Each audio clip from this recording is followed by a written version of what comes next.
Okay, this is lecture number 19 B. Last week का जो दूसरा लेक्चर था उसमें हमने लेक्चर 19 ए किया था, और 19 ए का मतलब है कि हमने इस लेक्चर के फर्स्ट 6 पेजेस जो हैं वो किए थे। मैं आपको बता देता हूँ, फर्स्ट 6 पेजेस जो हैं वो हमने डिस्कस किए थे। और एक मिनट, इस पेज तक ये न्यूमेरिकल जो एग्जाम्पल 6.1 है, यहाँ तक हमने इसके सोल्यूशन तक जो है वो डिस्कस किए थे। अच्छा, अब इस लेक्चर के आपने देखा होगा, टॉप पे देखा होगा कि 15 पेजेस हैं, तो फर्स्ट 6 पेजेस हमने कर लिए थे। अगले जो 3 पेजेस हैं ना वो रिपीट हो रहे हैं। ये जो लिखा हुआ है ना इंडक्शन मोटर के बारे में, जो हमने फर्स्ट 6 पेजेस में डिस्कस किया, वो दोबारा लिखा हुआ है। ये लेक्चर जरा पुराने बने हुए हैं, मैंने जरा नीट करके दोबारा लिख दिया था, उसको साथ ही कनेक्ट कर दिया था। तो ये 3 पेज जो हैं ये हम स्किप कर सकते हैं। पेज नंबर 7, 8 और 9 में वही रिपीट हो रहा है फर्स्ट 6 पेजेस का, तो इसको हम स्किप कर रहे हैं, ठीक है। इंडक्शन मोटर की कंस्ट्रक्शन वगैरह जो पहले डिस्कस कर चुके हैं हम, रोटर की 2 टाइप्स और बेसिक इंडक्शन मोटर कंसेप्ट वगैरह दोबारा लिखे हुए हैं, स्लिप स्पीड वगैरह और इलेक्ट्रिकल फ्रिक्वेंसी। तो ये 3 पेज स्किप करके हम पेज नंबर 10 पे आ रहे हैं, ठीक है। तो पेज नंबर 10 से हमारा लेक्चर स्टार्ट होगा। ये वाला, इसको लेक्चर 19 बी कहेंगे हम। और एक दफ़ा मैं आपको इसका ओवरव्यू दे देता हूँ कि इस लेक्चर में 19 बी लेक्चर में क्या क्या होगा। इंडक्शन मोटर का इक्विवेलेंट सर्किट है, एक मिनट।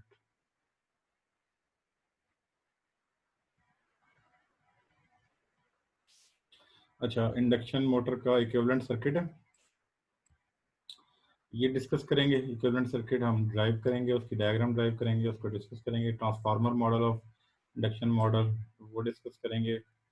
उसके बाद इसका ये फ्लक्स वर्सेस एमएमएफ कर्व, जिसे मैग्नेटाइजेशन कर्व कहते हैं, इसको ट्रांसफार्मर का और इंडक्शन मोटर के कर्व को कंपेयर करेंगे, तो उसको डिस्कस करेंगे। उसके बाद रोटर सर्किट मॉडल जो है वो डिस्कस करेंगे, और उसके बाद इसकी डिस्कशन है। और फिर हम ये इक्विवेलेंट सर्किट ड्राइव करेंगे। अच्छा, उसके बाद जो है वो फाइनल इक्विवेलेंट सर्किट, और लास्ट पेज पे ये इक्विवेलेंट सर्किट हम डिराइव करेंगे, ठीक है। तो ये लेक्चर है, लेक्चर 19 बी, ठीक है। अब हम स्टार्ट करें पेज नंबर 10 से। अच्छा, the equivalent circuit of induction motor, the principle of induction motor is similar to that of a transformer. ये बात हम पहले डिस्कस कर चुके हैं कि इंडक्शन मोटर में क्योंकि स्टेटर जो है उसको हम 3 फेज सप्लाई देते हैं, और स्टेटर की वोल्टेज और करंट से जो मैग्नेटिक फील्ड पैदा होती है वो रोटर के साथ कपल करके रोटर में वोल्टेज और करंट इंड्यूस करती है, और उससे रोटर में मैग्नेटिक फील्ड क्रिएट होती है, और वो मैग्नेटिक फील्ड जो है वो फिर स्टेटर की मैग्नेटिक फील्ड के साथ रिएक्ट करके तो टॉर्क क्रिएट करती है, जिससे मोटर में टॉर्क क्रिएट होता है और मोटर रोटेट करना शुरू करती है। तो इसलिए जो बेसिक प्रिंसिपल है वो ट्रांसफार्मर की तरह है, क्योंकि इंडक्शन का प्रिंसिपल जो है ट्रांसफार्मर में भी प्राइमरी सर्किट जो है वो सेकेंडरी में वोल्टेज इंड्यूस करता है। तो इसमें भी स्टेटर को अगर हम प्राइमरी समझें तो, और रोटर को सेकेंडरी समझें तो, स्टेटर जो है वो रोटर के अंदर वोल्टेज इंड्यूस कर रहा है, तो ये इंडक्शन ऑपरेशन होता है। The stator circuit induces voltage and current in rotor circuit by induction operation. अच्छा, the equivalent circuit of transformer is similar to that of the equivalent circuit of induction motor is similar to that of transformer. An induction motor is singly excited machine as compared to doubly excited synchronous motor. Synchronous motor जो है उसमें हम stator को भी supply देते हैं और rotor को भी डीसी सप्लाई देते हैं, तो उसको डबली एक्साइटेड कहते हैं। जबकि इंडक्शन मोटर के अंदर सिर्फ स्टेटर को 3 फेज सप्लाई देते हैं, इसलिए ये सिंगली एक्साइटेड है, ठीक है। नो इंडिपेंडेंट फील्ड सर्किट, इसमें फील्ड सर्किट्स नहीं होते, रोटर के ऊपर फील्ड नहीं दी होती, ठीक है। Induction motor model does not contain internal generated voltage. ये जो है इंटरनल जनरेटेड वोल्टेज नहीं होता सिंक्रोनस मोटर की तरह। इसमें इंडक्शन मोटर में इंटरनल जनरेटेड वोल्टेज नहीं होता। अच्छा, उसके बाद ये कह रहा है जी कि as we know that F R is equal to S F E, rotor की जो फ्रिक्वेंसी है वो स्लिप टाइम्स स्टेटर की फ्रिक्वेंसी के इक्वल होती है। We will develop the equivalent model of induction motor and then adjust the effects of variation in frequency and other aspects, ठीक है। तो हम लोग पहले इक्विवेलेंट सर्किट मॉडल करेंगे, फिर उसका स्लिप का जो इफेक्ट है वो उस पर चेक करेंगे। ये ट्रांसफार्मर मॉडल है, this is the transformer model of a induction motor. इसको अगर आप देखो तो इसमें ये R1 और JX1 जो है ये स्टेटर की रेजिस्टेंस और इंडक्टेंस है, और रिएक्टेंस भी कह सकते हैं, और ये जो है ये कोर की रेजिस्टेंस और कोर की रिएक्टेंस है, और ये जो VP प्राइमरी वोल्टेज है उसमें से ये ड्रॉप में माइनस करके जो वोल्टेज बचता है वो E1 वोल्टेज है जो एयर गैप पे अवेलेबल है। I1 जो करंट है वो स्टेटर का करंट है, और I2 जो है ये रोटर का करंट है। ये I2 इस एयर गैप का करंट है, और IR जो है वो रोटर का करंट है। ER जो है ये यहाँ पे जो वोल्टेज अवेलेबल है रोटर साइड पे ये वो वोल्टेज है, और JXR और RR जो है ये रोटर की रेजिस्टेंस और रिएक्टेंस है। ठीक है, this is the transformer model of induction motor with rotor and stator connected by an ideal transformer of turns ratio A effective. A effective turn ratio है, ये ट्रांसफार्मर की तरह हमने इसकी टर्न रेशियो ड्राइव की हुई है। ये प्राइमरी साइड है जो कि स्टेटर साइड है, और ये सेकेंडरी साइड है जो कि रोटर साइड है। ठीक है, अब इसको आगे डिस्कस किया हुआ है। As in transformer there is certain resistance and reactance in primary stator windings represented in equivalent circuit by R1 और X1। ठीक है, R1 और X1 जो है वो रेजिस्टेंस और रिएक्टेंस है जो स्टेटर की है। अच्छा, VP is the applied voltage, E1 is the available voltage after the drop across R1 and JX1। VP जो है वो जिस तरह ट्रांसफार्मर का प्राइमरी का वोल्टेज होता है, इस तरह ये स्टेटर को जो वोल्टेज दिया हुआ है ये VP वो वोल्टेज है, और E1 जो वोल्टेज है वो वोल्टेज है जो कि R1 और JX1 के बाद ड्रॉप होके जो बचता है वो वोल्टेज E1 है। ठीक है, तो ये सर्किट के कंसेप्ट से भी आपको पता होगा कि दिस वोल्टेज ये वो जो अवेलेबल वोल्टेज है उसमें से ये ड्रॉप माइनस करेंगे अगर, तो ये वाला वोल्टेज अवेलेबल होगा। ठीक है, अच्छा, the curve of MMF versus flux, जिसे मैग्नेटाइजेशन कर्व भी कहते हैं, इज शोन बिलो। अब ये वाला जो कर्व है ना, ये ग्राफ देखो कि इसमें ऊपर वाला जो कर्व है वो ट्रांसफार्मर का है, और नीचे वाला जो है वो इंडक्शन मोटर का है। तो ये फ्लक्स वर्सेस एमएमएफ जो है एम्पेयर टर्न्स में उसका ग्राफ है। ठीक है, तो अब हम कंपेयर कर रहे हैं इनके मैग्नेटाइजेशन कर्व के, ट्रांसफार्मर और इंडक्शन मोटर के। The slope of induction motor curve is different from that of transformer because of the presence of air gap in induction motor, which increases the reluctance of flux path।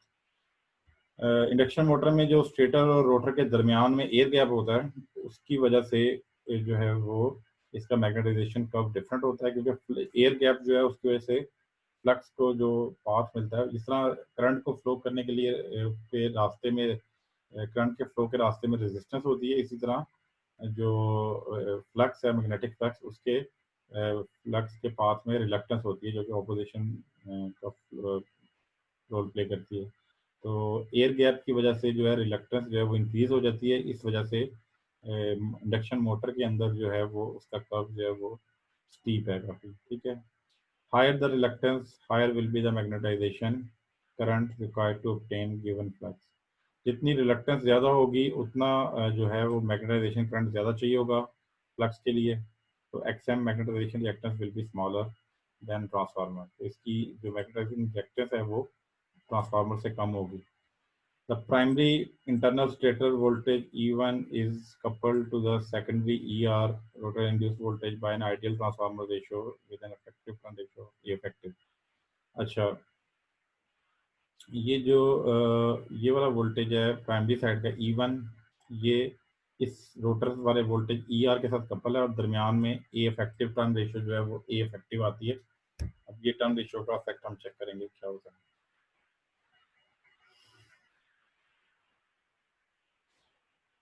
A effective is easily determined in case of wound rotor induction motor, that is it is the ratio of conductors per phase on stator to the conductor per phase on rotor। ठीक है, अब हमने देखा था शुरू में कि induction motor में दो तरह के रोटर होते हैं, एक वूंड रोटर होता है और एक केज रोटर होता है।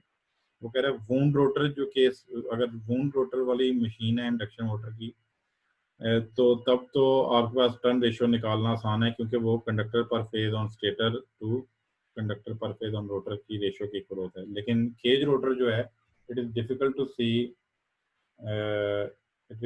To see clearly the a effective in case of cage rotor because there is no distinct winding on cage rotor, but any case there is an effective turn ratio effective for the motor.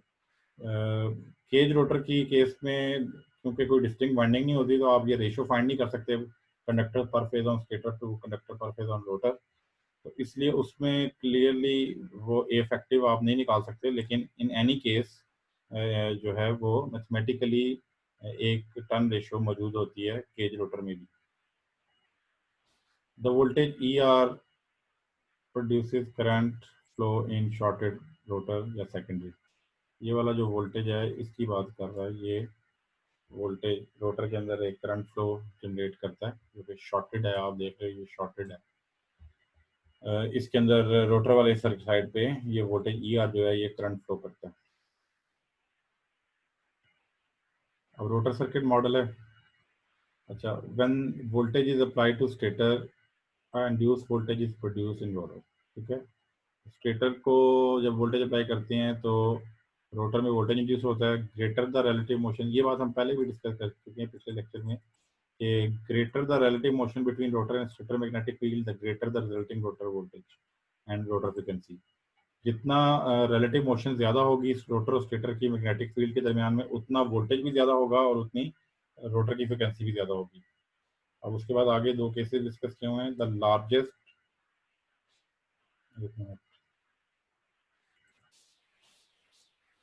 relative motion occurs when rotor is stationary, locked or blocked rotor condition. So the largest voltage and rotor frequency is induced in this condition. जब rotor stationery होता है उस वक्त largest relative motion होती है, क्योंकि जो stator की मैग्नेटिक फील्ड है वो तो सिंक्रोनस स्पीड से चल रही है, जबकि रोटर जो है वो स्टेशनरी है, तो रिलेटिव मोशन जो है वो लार्जेस्ट है। तो उस कंडीशन में सबसे ज़्यादा वोल्टेज क्रिएट होता है और सबसे ज़्यादा फ्रिक्वेंसी जो है वो उस कंडीशन में जनरेट होती है, ब्लॉक रोटर या ब्लॉक रोटर कंडीशन में। The smallest voltage 0 volt.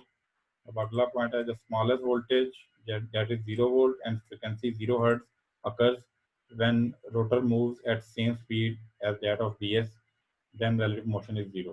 ठीक है, और सबसे कम वोल्टेज जो है वो उस वक्त क्रिएट होता है जब रोटर जो है वो सिंक्रोनस स्पीड से, यानी कि स्टेटर के मैग्नेटिक फील्ड की स्पीड से रोटेट करना शुरू कर दे। उस वक्त रिलेटिव मोशन जो है वो 0 होती है, क्योंकि जो स्टेटर की मैग्नेटिक फील्ड है वो भी सिंक्रोनस स्पीड से चल रही है और रोटर भी अगर सिंक्रोनस स्पीड से चलना लग जाए तो दोनों की रिलेटिव मोशन जो है वो 0 होगी।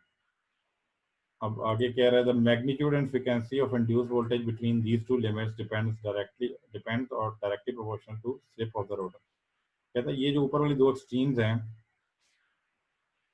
यानी एक तो रोटर या तो लॉक तो स्टेशनरी हो या रोटर जो है वो सिंक्रोनस स्पीड से चल रहा हो, इन दोनों एक्सट्रीम्स के दरमियान में जो है आपका मैग्नीट्यूड ऑफ इंड्यूस्ड वोल्टेज जो है वो स्लिप के प्रोपोर्शनल होता है। ठीक है, तो ये हम देखते हैं अब कि स्लिप के कैसे प्रोपोर्शनल होता है। So if ER naught is the magnitude of induced voltage at locked rotor condition, then magnitude of the induced voltage at any slip is equal to ER is equal to S times ER naught। तो कहता है अगर ER naught जो है वो voltage है जब rotor stationery है। ठीक है, तो जो इंड्यूस वोल्टेज का मैग्नीट्यूड है वो इन दो एक्सट्रीम्स के दरमियान में वो होगा ER is equal to slip times ER naught, यानी कि रोटर के अंदर जो वोल्टेज है वो वोल्टेज होगा स्लिप टाइम्स लॉक रोटर का जो वोल्टेज है ER naught। ठीक है, the frequency of induce voltage at any slip is, ये रिलेशन हम पहले भी कर चुके हैं कि रोटर की जो फ्रिक्वेंसी है वो किसी भी स्लिप पे वो स्लिप टाइम्स स्टेटर की फ्रिक्वेंसी की इक्वल होती है। ठीक है, अच्छा, now the rotor resistance RR is independent of slip, only rotor reactance varies with slip. वो कह रहे हैं कि जो रोटर की अगर आप इधर देखो ना कि रोटर की जो रेजिस्टेंस है ना ये स्लिप पे डिपेंड नहीं कर रही या फ्रिक्वेंसी पे डिपेंड नहीं कर रही, ये जो रिएक्टेंस है ये डिपेंड कर रही है फ्रिक्वेंसी पे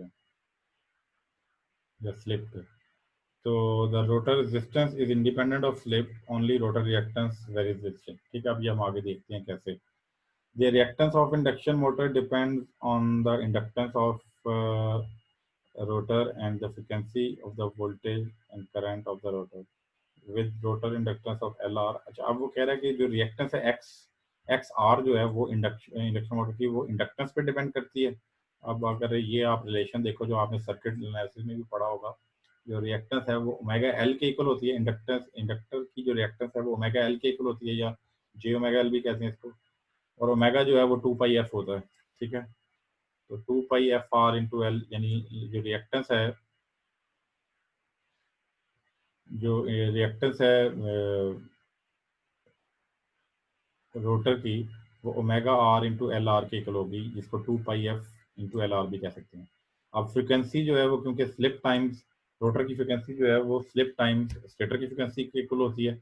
तो इधर अगर हम एफ आर की जगह slip times S F P लिख दें और उसके बाद इसको ज़रा सिंप्लीफाई करें, तो 2 pi F E L R into S आता है। तो ये जो है 2 pi F E L R जो है ये एक्स आर नॉट बन जाएगा, और ये स्लिप जो है इसके साथ मल्टीप्लाई हो जाएगा। तो एक्स आर जो है, जो रोटर की रिएक्टेंस है, वो slip times X R naught की इक्वल होगी। इससे हमें पता चला कि रोटर की जो सिर्फ रिएक्टेंस है वो स्लिप पे डिपेंड करती है, इस रिलेशन से पता चला हमें, ठीक है।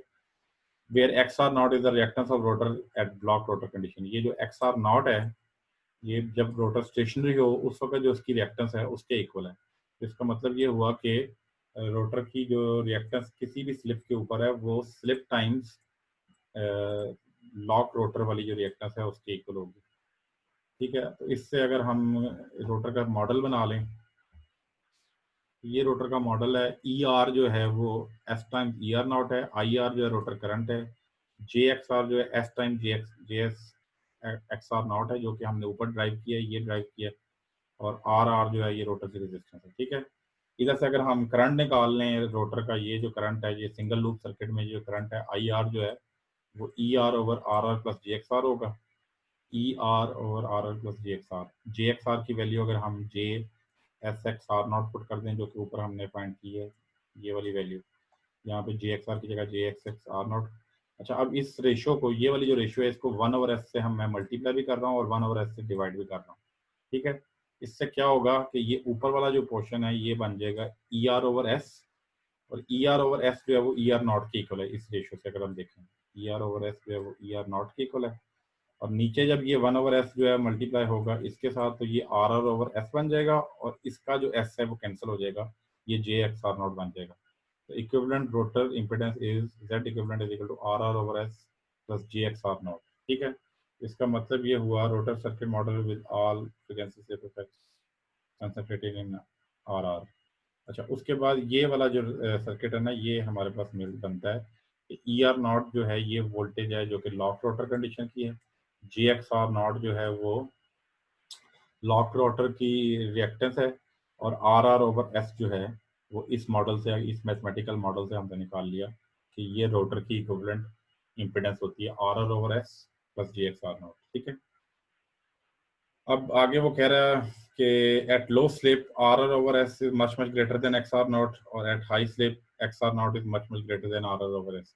तो स्लिप की वैल्यू अगर कम होती है उस वक्त जो रोटर की रेजिस्टेंस है वो जो है आर आर ओवर एस जो है ये रिएक्टेंस से मच मच ग्रेटर होगी, और अगर स्लिप की वैल्यू बहुत ज़्यादा है उस वक्त जो है वो रिएक्टेंस जो है वो उसकी रेजिस्टेंस से बहुत ज़्यादा होगी, ठीक है।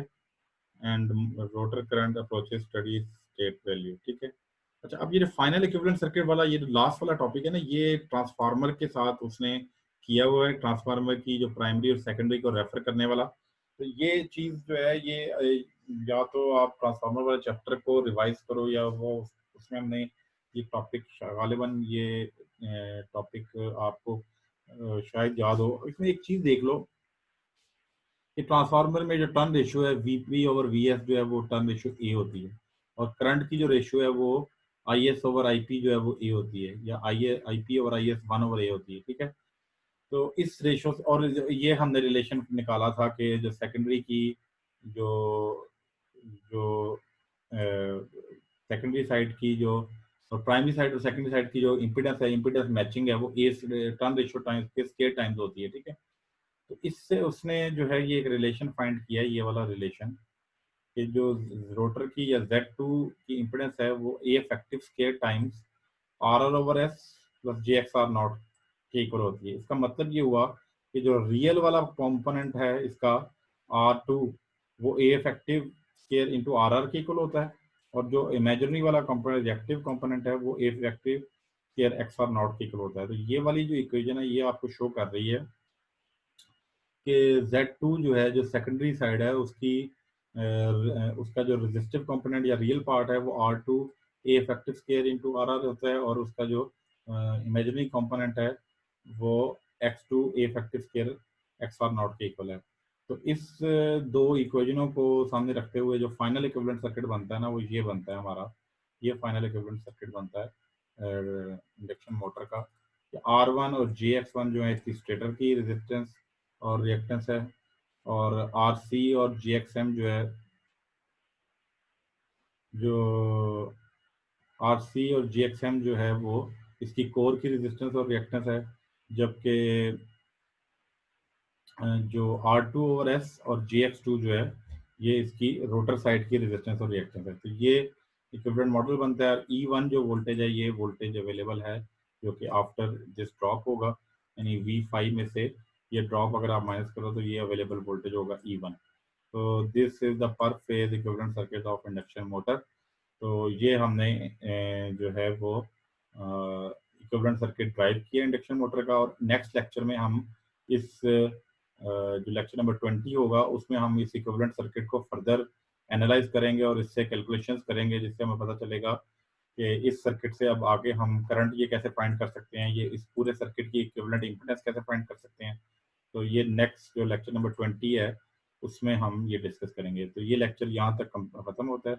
आपको कोई इसमें क्वेरी होगी तो वो आप हमारे Q&A सेशन में पूछ सकते हो।